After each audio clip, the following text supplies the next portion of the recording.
अस्सलाम वालेकुम। मंच पर बैठे हुए सभी शीर्ष नेतृत्व का दिल से आभार प्रकट करता हूं। अफरोज बादल साहब का भी शुक्रिया अदा करता हूं। और जिस तरीके से आर्टिकल 341 की बात चल रही है, तो मैं आपको बता दूं कि मुल्क से पहले हम लोगों के हालात क्या थे और मुल्क आज़ाद हो गया तो उसके बाद हम लोगों के हालात क्या है। आर्टिकल 341 10 अगस्त 1950 को रोक दिया गया था। जिस तरीके से अभी हमारे अफरोज बादल साहब उसी बात को करें, और रोका किसने था? तत्कालीन प्रधानमंत्री पंडित जवाहरलाल नेहरू जी ने रोका था।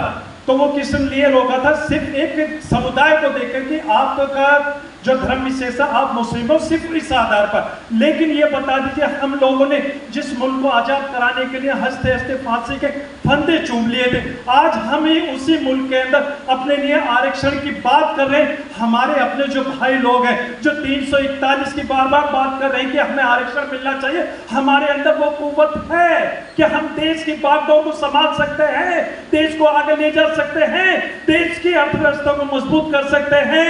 लेकिन हम लोगों को रोक दिया गया है क्योंकि हमने पढ़ा है ला इलाहा इल्लल्लाह मुहम्मदुर रसूलुल्लाह। इसी वजह से हम लोगों को एक समुदाय को रोक दिया आर्टिकल 341 के नाम पर। मैं बार बार इसी बात को कह रहा हूं कि हम लोग अगर एक साथ इकट्ठे होकर पीस पार्टी के राष्ट्रीय अध्यक्ष डॉक्टर अयूब साहब की क़यादत में जमीनों पर उतर कर अपना हक अगर मांग ले तो इंशाअल्लाह हमारा आर्टिकल 341 बहाल होगा और हमको आरक्षण मिलेगा, जिसकी बुनियाद पे हम लोग देश मुल्क को आगे ले जाएंगे। मैं बार बार एक ही बात ये कहता हूं कि हम लोगों के अंदर वो कुव्वत है, हम लोगों के अंदर वो एजुकेशन है, इस मुल्क को चलाने के लिए हर चीज की सलाहियत अल्लाह ने हम लोगों को दी है।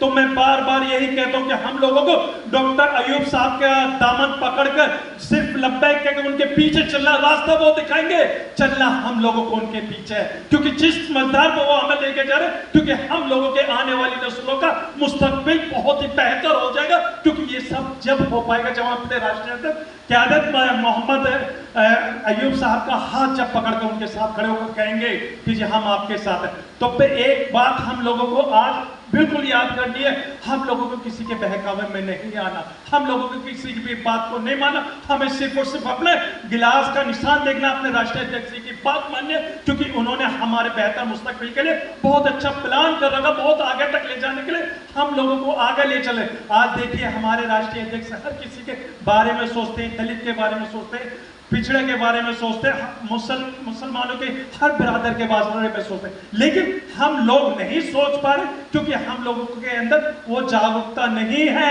इसलिए आज हमारे पास मौका है उस जागरूकता को हासिल करने के लिए आर्टिकल 341 को बहाल करने के लिए। इससे बड़ा सुनहरी मौका नहीं होगा।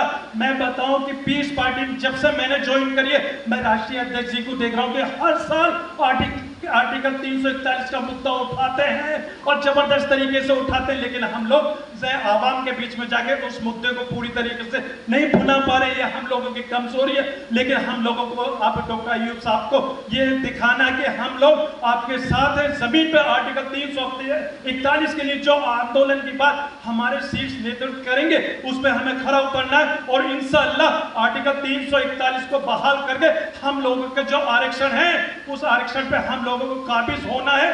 एक जो मुहावरा हमारे अफरोज बादल साहब ने कहा, मैं उससे बड़ा मुतमईन हूं। उन्होंने कहा कि हम जब ट्रेन के अंदर आते, जिनकी रिजर्वेशन होती है वो बड़े फायदे में होता है, जिनकी रिजर्वेशन नहीं होती वो बड़ी परेशानी के साथ सफर तो तय करता है, लेकिन जो हालात है उसके साथ कितनी परेशानी आई है सिर्फ उसको पता है। तो बार बार यही जो 341 के बाद अफरोज बादल साहब ने कहा है, तो उसी पे हमको अमल करना। 341 का जो आरक्षण की बात हो रही है उस पे हमें जो हमारे शीर्ष नेतृत्व कहेंगे कि आपको धरना प्रदर्शन, जो इनकी गाइडलाइन होगी, जो इनका आदेश होगा वो हम सबको पालन करो। आर्टिकल 341 को इंशाअल्लाह बहाल करवाएंगे। जय पीस पार्टी, डॉक्टर अयूब साहब जिंदाबाद और शीर्ष नेतृत्व जिंदाबाद। अस्सलाम वालेकुम।